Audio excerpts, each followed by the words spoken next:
Then there's California, a podcast featuring members of the California State Senate Democratic Caucus in conversation about their lives, their legislative priorities, policies, and other related issues that help make California exceptional.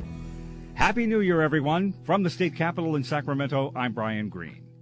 Were there any of us Californians who did not react with some shock or sadness to a news photo that circulated last fall at the start of another distance learning school year of two young girls in the Monterey County town of Salinas who were found sitting together with their laptops on the ground outside near the dumpster at a local Taco Bell, trying to hook up on the fast food restaurant's free, strong Wi-Fi signal so that they could do their homework, because the internet connection in their neighborhood was not strong enough for them to participate in virtual instruction or schooling at their home.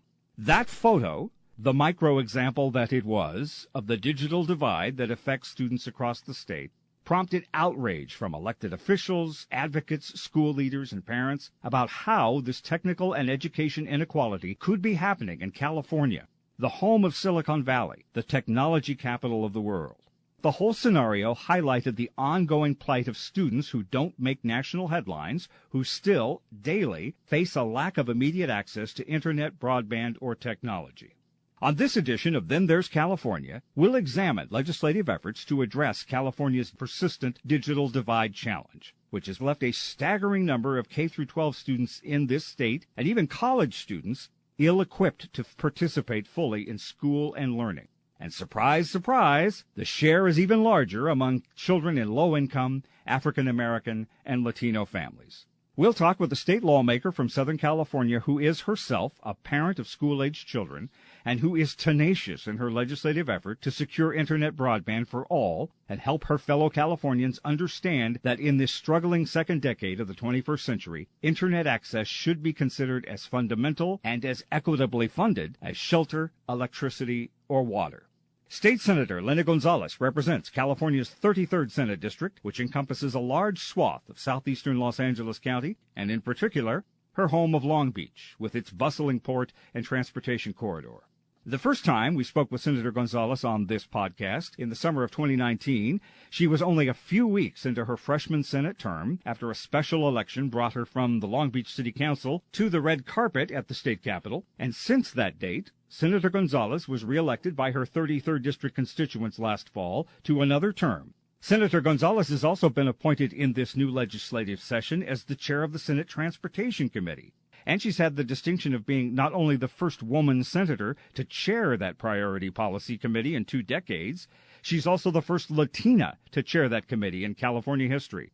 We are doing this first podcast episode of the new year as we speak in the late afternoon of what has been the first solemn and serious day of the California Legislature's 2021 session, already delayed a week starting by the pernicious impact that COVID has had on our communities across California. Some lawmakers are choosing to protect themselves and their colleagues and their staff and their families by starting a new legislative term, participating in the first day of session from home, which is where we find Senator Gonzalez, working from home in Long Beach. Senator Gonzalez, welcome back to Then There's California. Hello, how are you? Thank you so much, Brian, for having me, and that's a really awesome intro, and I just appreciate the time and opportunity to talk about all these really important and pressing issues. Well, Happy New Year to you. How are you doing? Everything going okay with you and your family? Yes, everything is going well. I mean, comparative to what is happening, now with so many of my residents that are dealing with so much relative to COVID and job loss and everything. I mean, it's been tough, but thankfully family's doing okay.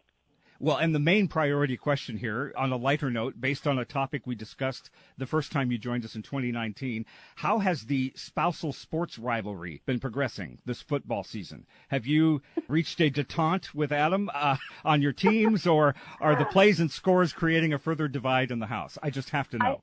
That is a good question. That's probably the most hard-hitting one this year. I don't think we'll ever be on the same page. He's a Raider fan. I'm Chargers.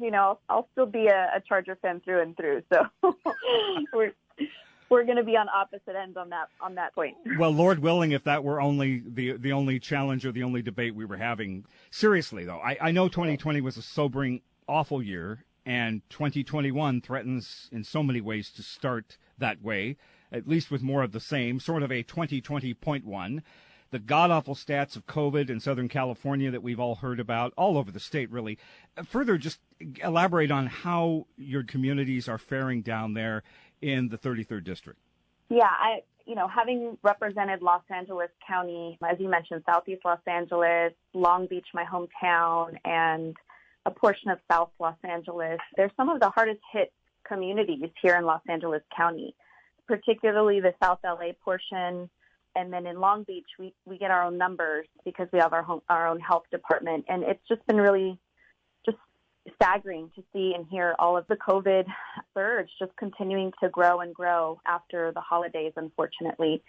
But what's promising is in Long Beach, at least, is we've gotten through about 75% of our healthcare workers are vaccinated, which is great. So they're just getting through that well. So we're getting to a point where we're going to different phases in Long Beach.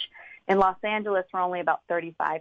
So, yeah, I mean, people are feeling just tired with the pandemic, of course, but we have to just continue pushing out information to them to let them know that we're here for them, but we still have to stay vigilant. So we're doing okay overall, but thank you very much for asking about that. Well, absolutely. Let's also talk about legislating during a pandemic.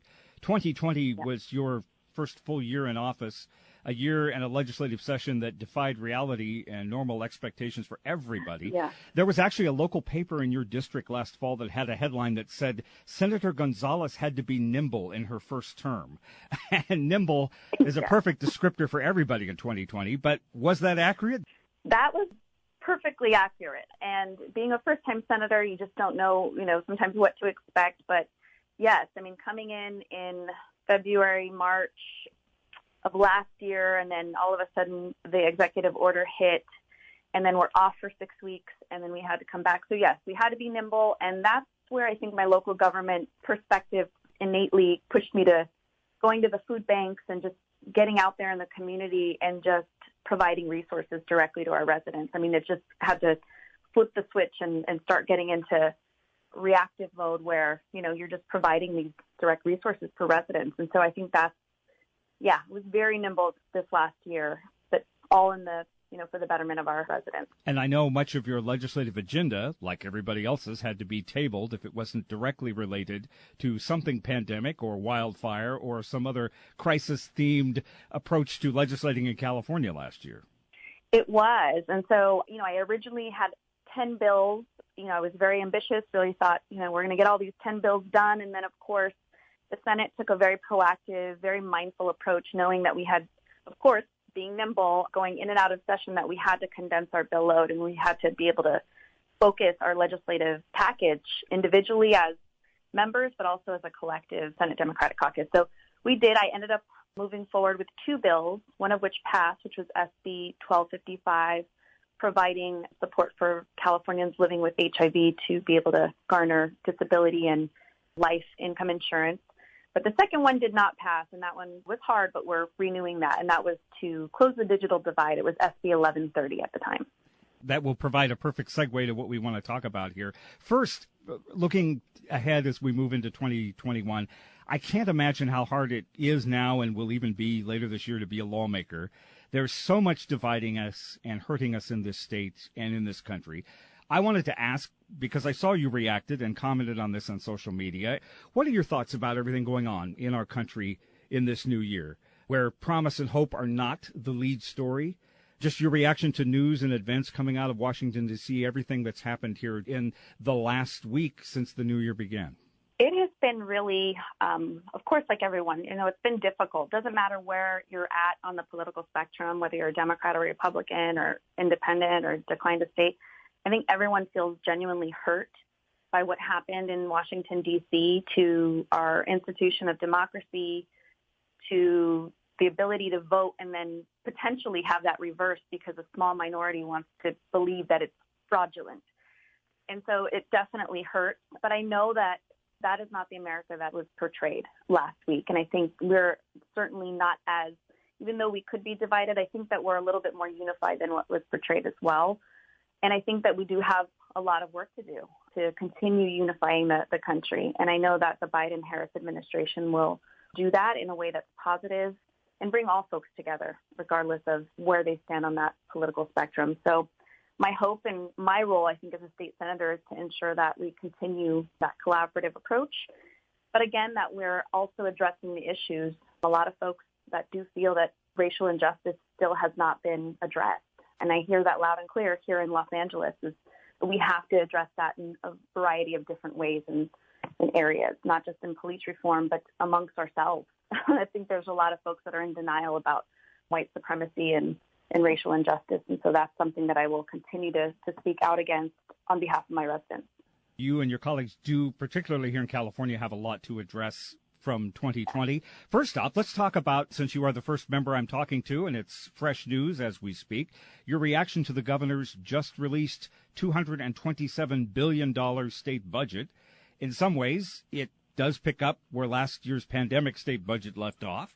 But in your opinion, does this new fiscal plan that the governor has introduced on time hit on the right funding priorities for COVID-related issues, job loss, eviction protection, vaccinations, education? What's your reaction? I believe it does. When I looked over it, we kind of get briefed on it, and I looked at all the major points, and I believe it was very well-rounded. And it did take into consideration a lot of what the legislature had been discussing. Of course, being out of session last year gave us a lot of opportunities to engage very directly with the administration. And so I'm actually very appreciative that there was a lot of the elements we've been talking about embedded in this proposal. Specifically for my district, we have been combating the issue of exide. So to see that clearly line itemed with over $350 million being appropriated to exide cleanup, more community engagement, additional research for additional cleanup should we need it. I think for me as a state senator who represents the area that includes exide, I think that's really refreshing. Homelessness, housing has been sort of a continuation of what the governor was trying to prioritize last year, but of course, COVID hit for all of us, and that's huge, and ensuring that housing and affordable housing still remains of utmost importance is very important. And then putting on my transportation hat, $1.5 billion for zero-emission vehicles in low-income communities, like much of what I represent, I think is very refreshing. We will just have to continue pushing to see exactly how that translates at the ground level. So being very closely connected with the administration is going to be really important, is just to continue that work. And again, the direct relief, I think, is very important. Stimulus checks, small business support, tenant and homeowner protections, I think, will continue to be top of mind. But I think it's, again, very well-rounded, and I, again, look forward to continuing discussions with the administration to ensure that we actually deliver on those dollar amounts. So it just doesn't seem like it's pie in the sky.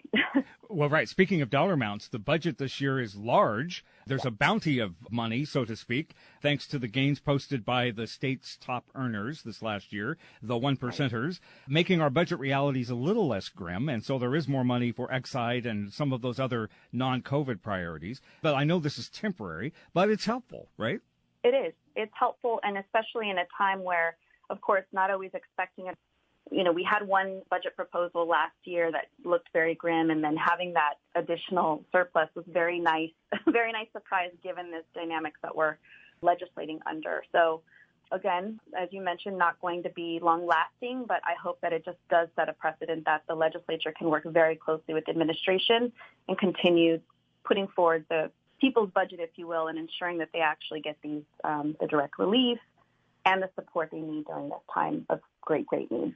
Thank you for that 11th hour, last-minute fresh perspective here. Sure. Let's get into the digital divide, which is originally what my ask was about, to have you here on this podcast.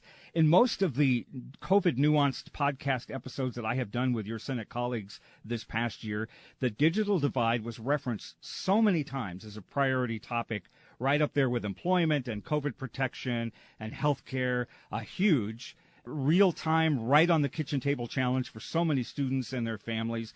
So I'd like you to set the scene for us about the challenge we have with the digital divide in California. I assume you saw that story last year of the two young girls that I referenced getting the Wi-Fi at Taco Bell. Likely not an unusual circumstance for a lot of families in California.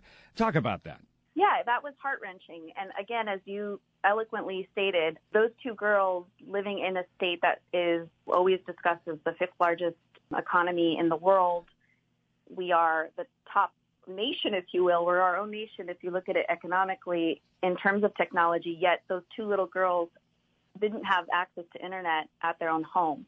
And that's the crux of what we're trying to get at here with this newly evolved bill that we're putting forward this year, which is now SB4. Which is the Broadband for All Act. Correct? That is correct. That is the Broadband for All Act. And it's a bite off of what we had done last year with SB 1130. But interestingly enough, I brought this forward in February, right before COVID-19 hit, because this has always been an issue. We've known this. I was working in my city council hat before I got to the state senate, and there are 30,000 families in Long Beach that didn't have internet. Now in the state senate, we see almost 2 million residents and families that do not have internet. That is just unacceptable to me. So we brought this forward and we said we want to really look at the California Services Fund, a fund that already subsidizes and provides grants for areas of need. But we need to retool it given the time. And so the bill essentially states that we should be looking at low-income communities of color, urban communities, as well as rural communities to ensure that they have access to this fund and that they can deploy fast, reliable internet, fiber if you can, because that lasts longer, but also giving assurance to local governments to also apply for grants and compete in this scope because many of them want to do it. And unfortunately, we have internet service providers that aren't investing enough in terms of infrastructure for these communities. So we really need to do more in this space. And I think we've got a great coalition of supporters as well. We keep talking about students. It's not just for students, but it's for those with, for example, those that have serious medical needs, who are not in a place to go to their doctors or go to a hospital, who need teledoc. So it's really not student exclusive. Families are dependent and need the digital access more than just for school. That's absolutely right. I think this has always been pitched as just for schools, and that's absolutely. We want to ensure that kids, especially like those two little girls, don't go to the Starbucks or don't rely on other areas, that they have the internet access in their own home and that it's fast and reliable speeds. But it's also for, as you mentioned, folks that need it for telehealth. We know that telehealth now is such a great opportunity for people to have access to their primary care physicians or for any sort of medical appointment. And we know that no-shows are on the decline now because people do feel comfortable with this new form of medical interaction. And so it's for that, it's for businesses, small businesses that need access. I mean, it just runs the gamut of what the possibilities are. But if we do this right, I believe, can get to that vision zero of ensuring that every Californian has access through this fund to fast and reliable internet. You have been working, as you mentioned, on the digital divide since your time on the Long Beach City Council, and I assume local government had a seat at the table as you were coming up with this policy and creating this bill. What's local government's overall response been, even this early in the stage of the legislative process, to the plan? I mean, it gives local governments generous access to grants and loan guarantees, puts them on equal footing with nonprofits and their grant applications and access, and covers the bond financing if the local government uses bonds for infrastructure improvements. So you really make it easy for local government to apply. What's been the reaction so far? Local governments absolutely love it. As you mentioned, it does offer an opportunity for them to leverage dollars for bond financing and give them all the tools that they need that they've often not had access to for that technical help, but also just, again, having the dollars to leverage. And then being able to easily go after these grants without having a lot of barriers, which we currently have now. And so the response actually has been really great, especially from the rural communities, because we know that there is such lack of access in rural California with internet service providers that have either said they're not going to invest in rural California or have provided internet access, but it's very slow speeds. So at some point, especially now with having 5 or 6 kids on a Zoom all at once in a household, as I often mention, it's just not adequate anymore. So it's been a very good response. Even with our local school districts, I spoke with Superintendent Buettner last week. I've been speaking to our Long Beach Unified School Districts, and many of them and a lot of the superintendents say this is just sorely needed because there's no other opportunity for them. I mean, unless we go out and bond, but statewide, I don't know that folks have what the temperature is on that exactly. And so I think allowing the local governments to do that on their own giving them the empowerment to do that through this, I think, is very enticing for them. You talked about internet providers. We did a podcast episode right before the holidays with your colleague, Senator Connie Leva, the chair of the Senate Education Committee, and the California School Superintendent, Tony Thurmond, and we talked about essentially the overall issue of school closures and the effect on students and their families. But the digital divide was a specific element of that, and the senator and the superintendent have partnered on that issue. They talked about the challenges of bringing the telecommunications industry to the table, how the industry often talks a good game about wanting to bridge the divide, but oftentimes don't walk the walk or make the process difficult. For example, engaging low-income families with the promise of unlimited free internet access, and then suddenly it turns into an expensive monthly internet fee that the family can't afford, and the families either don't sign up for the access or they have to cancel it because they can't afford the steep fee, and then they don't have internet. What's your perception, particularly as working on your bill last year, your perception of the industry and how genuine its efforts are, and their partnership, if any, on your legislation this year? Yeah, it's a very good question. And I think the superintendent and my Senate colleague, Leva, their assessment is pretty accurate. I think this is the one thing that I've discussed, again, since serving on local government, is really that internet service providers have often felt that the Band-Aid approach is okay. So providing Wi-Fi hotspots, providing PCs or computers, that's okay. And it has worked for us for some time. You know, we've kind of gotten by with that. But as we know now, with the need at 100%, not even 80 or 90, but at 100%, you know, our families are on or need internet for something, for school, for whether they're going to community college, a small business, applying for work. We know that it's not enough to give them just the devices. We have to be able to invest in their neighborhoods. And these internet service providers, some of them have not invested in these neighborhoods. Or again, if they have invested, it's been very slow speeds. And if you want to increase the speeds, those speeds are often $100 a month, $150 a month, which the average Californian cannot pay for. Right. It's just not. And although we appreciate the efforts from our telecom and cable friends being able to give a little bit in terms of when the pandemic hit, you know, the 3 months or 6 months that they gave for free. And that was even sort of a fight, to be honest, even here in Los Angeles.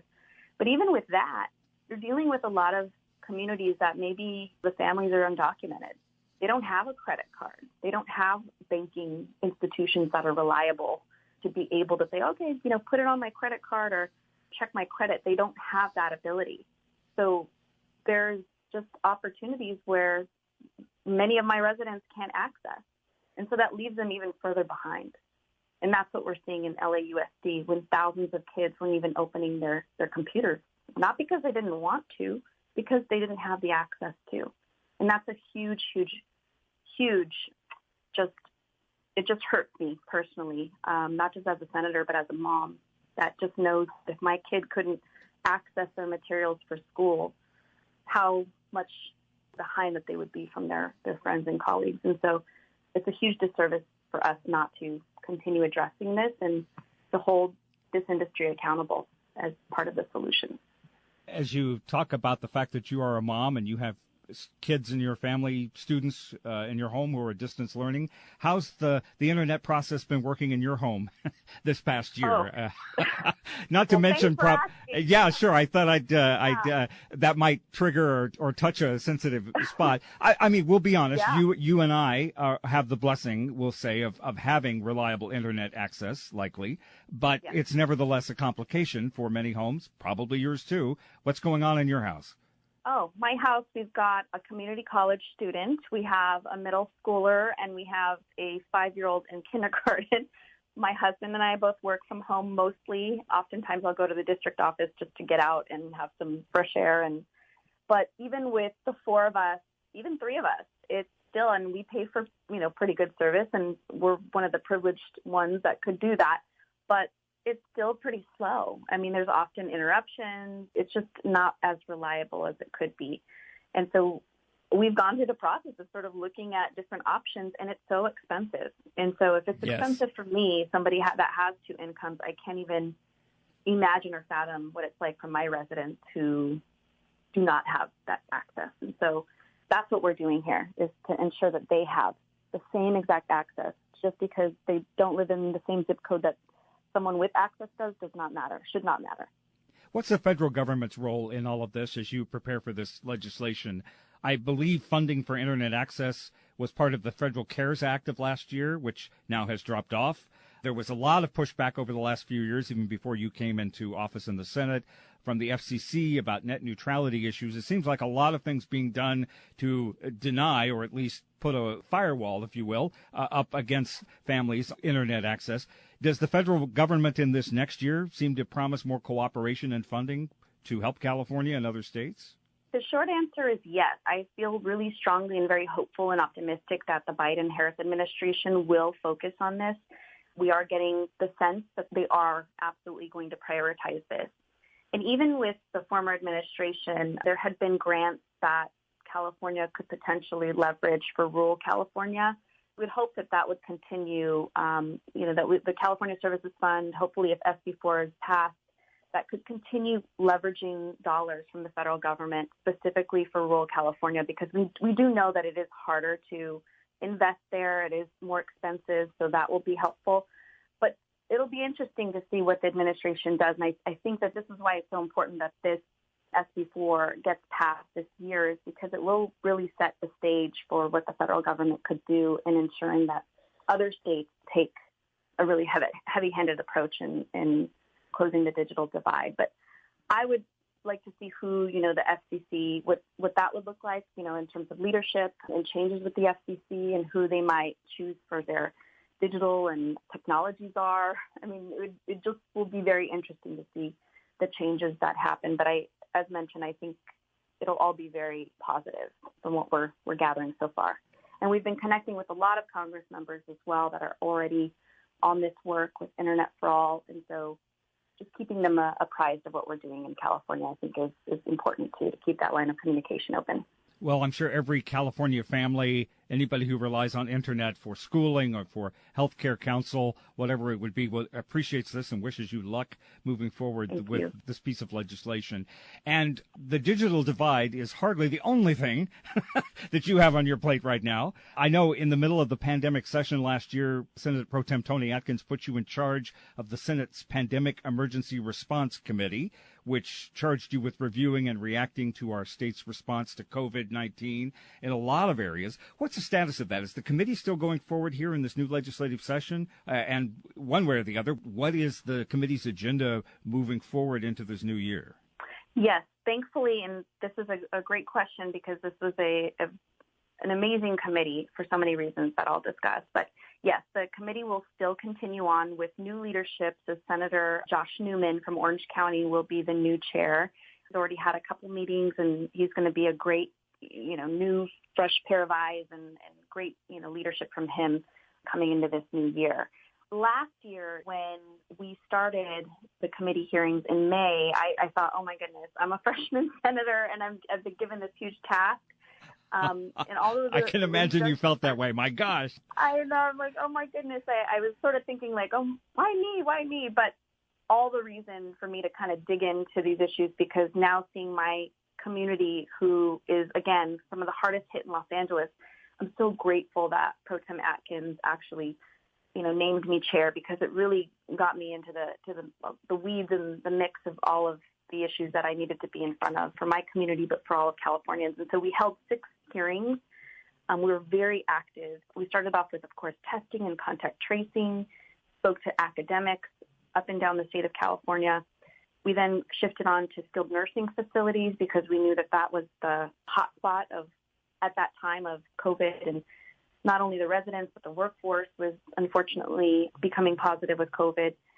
And then we did a joint hearing with Senator Wessel on COVID-19 impact on the border region in Imperial County, which has to my knowledge at that point, to what I didn't know at that point, I should say, is that they didn't have a really strong healthcare infrastructure. And so we learned a lot about the border region and what we needed to do. And there was a strike team put in place from the governor at that time to ensure that they were being supported. We then moved on to the essential worker role, health and safety issues at the workplace, and spoke to a variety of different essential workers, farm workers, garment workers, meat packers, grocery, RNs, you name it. And just got a perspective straight from them on what COVID was doing and how it was impacting them and their families, which I think was one of the most impactful meetings we had.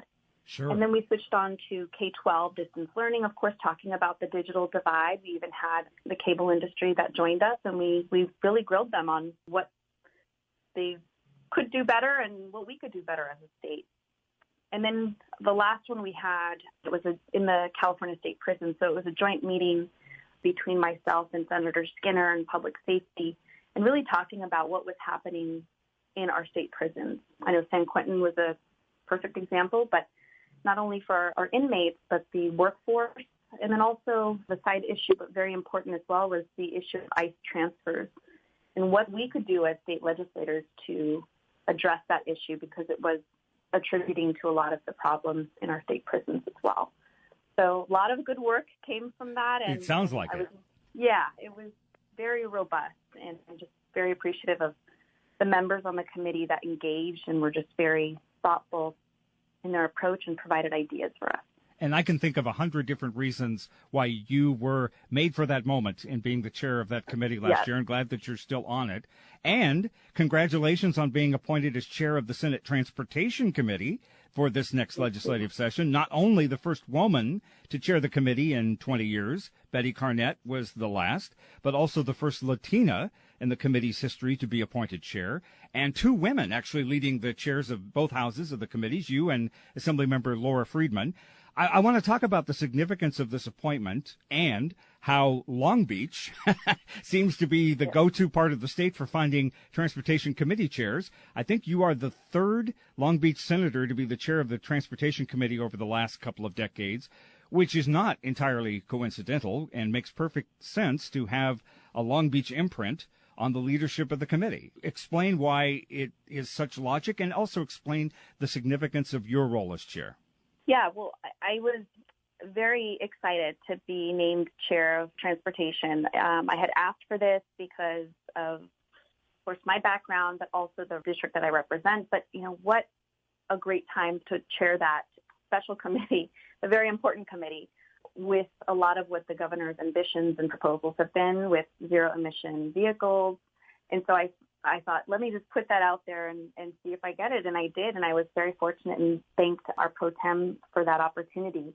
And what's significant, being from Long Beach, we get a lot of flack about it, but, having the port is really a feat on its own.